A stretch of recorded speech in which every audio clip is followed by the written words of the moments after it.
ବନ୍ଧୁ ପାଲଟିଗଲେ ଜଗତର ନାଥ ଜଗନ୍ନାଥ ଶ୍ରୀ କଳା ଠାକୁର। ଚାଲନ୍ତୁ ଆମର ଏହି ଭକ୍ତ ବତ୍ସଳ ଜଗନ୍ନାଥଙ୍କର ଏହି ଗପଟି ଶୁଣିବା। ଗପ ତ ନୁହଁ, ଏହା ଏକ ସତ୍ୟ ଘଟଣା ଉପରେ ଆଧାରିତ।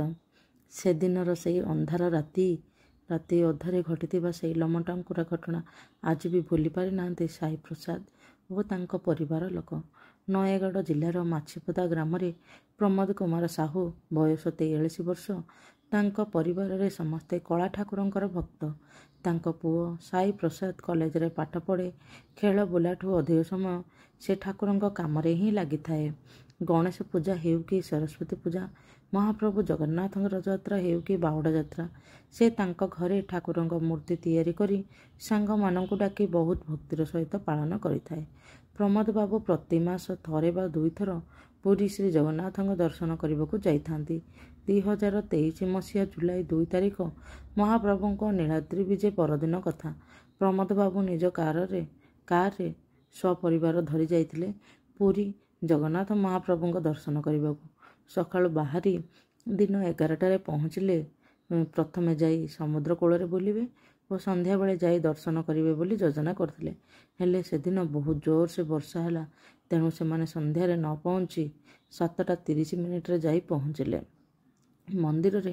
ସେଠାରୁ ଦର୍ଶନ କରି ଆନନ୍ଦ ବଜାରରେ ଅଭଡ଼ା ପ୍ରସାଦ ଖାଇ ଘରକୁ ଫେରୁ ଫେରୁ ରାତି ପ୍ରାୟ 11ଟା। କାରଟି ଚନ୍ଦନପୁର ଦେଇ ଗଲାବେଳେ ରାସ୍ତା ମଝିରେ କାର ଷ୍ଟାର୍ଟ ବନ୍ଦ ହୋଇଗଲା। ପ୍ରମୋଦ ବାବୁ ବହୁତ ଚେଷ୍ଟା କଲେ କିନ୍ତୁ ଗାଡ଼ି ଷ୍ଟାର୍ଟ ହେଲା ନାହିଁ। ସେପଟେ ଝିପିଝିପି ବର୍ଷା ହେବାକୁ ଲାଗିଲା। ପ୍ରମୋଦ ବାବୁ ବହୁତ ଲୋକଙ୍କୁ ସାହାଯ୍ୟ ମାଗିଲେ, ହେଲେ କେହି ରାତି ଅଧରେ ସାହାଯ୍ୟ କରିବାକୁ ଆସୁନଥିଲେ। ଶେଷରେ ସେ କିଛି ଉପାୟ ନ ପାଇ ମୁଣ୍ଡରେ ହାତ ଦେଇ କାର ଭିତରେ ବସିଲେ। ଶେଷରେ କିଛି ଉପାୟ ନ ପାଇ ମହାପ୍ରଭୁଙ୍କୁ ହାତ ଟେକି ଦେଲେ, ଯେମିତି ଆମର ମା ଦ୍ରୌପଦୀ ସାହାଯ୍ୟ ପାଇଁ ହାତ ଟେକି ଦେଇଥିଲେ, ଠିକ୍ ସେହିପରି। ତାର ଟିକେ ସମୟ ପରେ ଜଣେ ବୃଦ୍ଧ ଲୋକ ଛତା ଧରି ତାଙ୍କ କାର ପାଖକୁ ଆସିଲେ ଓ ପଚାରିଲେ, କାରଟା ଏତେ ରାତିରେ ରାସ୍ତା ଉପରେ କାହିଁକି ରଖିଛ? ସେ ବୃଦ୍ଧ ବ୍ୟକ୍ତିଙ୍କ କଥା ଶୁଣି ପ୍ରମୋଦ ବାବୁ ବାହାରି ଆସିଲେ ଓ କହିଲେ, ମୋ ପରିବାରକୁ ନେଇ ଆସିଥିଲି ପୁରୀ, କିନ୍ତୁ ରାସ୍ତାରେ ଦର୍ଶନ କରି ଫେରିଲା ବେଳକୁ ବହୁତ ରାତି ହୋଇଯାଇଥିଲା। ଆଉ ହଠାତ୍ ଗାଡ଼ିର ଷ୍ଟାର୍ଟ ବନ୍ଦ ହୋଇଗଲା।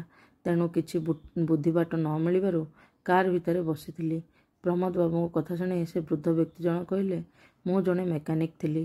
ମୁଁ ଟିକେ ଗାଡ଼ି ବିଷୟରେ ଜାଣିଛି। ରୁହ, ମୁଁ ଟିକେ ଦେଖୁଛି। ତାପରେ ସେ ବୃଦ୍ଧ ବ୍ୟକ୍ତି କହିଲେ ପ୍ରମୋଦ ବାବୁଙ୍କୁ ଗାଡ଼ି ଷ୍ଟାର୍ଟ କରିବା ପାଇଁ। ତାପରେ ସତକୁ ସତ ଗାଡ଼ି ଷ୍ଟାର୍ଟ ହେଇଗଲା। ତାପରେ ପ୍ରମୋଦ ବାବୁ ସେ ବୃଦ୍ଧ ବ୍ୟକ୍ତିଙ୍କୁ କୁଣ୍ଢାଇ ପକାଇ ଧନ୍ୟବାଦ ଜଣାଇଲେ ଓ ତାଙ୍କଠାରୁ ତାଙ୍କ ନମ୍ବର ଓ ଠିକଣା ନେଇ ପ୍ରମୋଦ ବାବୁ ବାହାରିଗଲେ ତାଙ୍କ ଘରକୁ। ତା ପରଦିନ ଦୋକାନକୁ ଯାଇ ପ୍ରମୋଦ ବାବୁ ସେ ବୃଦ୍ଧ ବ୍ୟକ୍ତିଙ୍କ ନମ୍ବରକୁ ଫୋନ୍ କଲ୍ କଲେ, କିନ୍ତୁ ଫୋନ୍ ଲାଗିଲା ନାହିଁ। ପ୍ରମୋଦ ବାବୁ ଓ ତାଙ୍କ ପରିବାର ଲୋକ ଆଜି ଯାଇ ଭାବୁଛନ୍ତି ଯେ ସେଦିନ ସତରେ ଭଗବାନ ଶ୍ରୀ ଜଗନ୍ନାଥ ତାଙ୍କୁ ସାହାଯ୍ୟ କରିବା ପାଇଁ ଆସିଥିଲେ। ଭଗବାନଙ୍କ ଦର୍ଶନ କରି ତାଙ୍କ ପରିବାର ଧନ୍ୟ ହୋଇଯାଇଥିଲା। କିପରି ଭଗବାନ ସମସ୍ତଙ୍କର ମଙ୍ଗଳ କରନ୍ତି ଓ ଭକ୍ତର ଡାକ ନିଶ୍ଚୟ ଶୁଣନ୍ତି, ଏଇଠାରୁ ପ୍ରମାଣିତ ହେଉଛି। ଆମେ ମଧ୍ୟ ଠାକୁରଙ୍କୁ କାୟ ମନ ବାକ୍ୟରେ ନିଜକୁ ଶେଷ ସମର୍ପଣ କରିଦେଲେ ଭଗବାନ ନିଶ୍ଚିତ ଭାବରେ ଆମକୁ ସାହାଯ୍ୟ କରିବେ। ଜୟ ଜଗନ୍ନାଥ, ହର ହର ଶମ୍ଭୁ।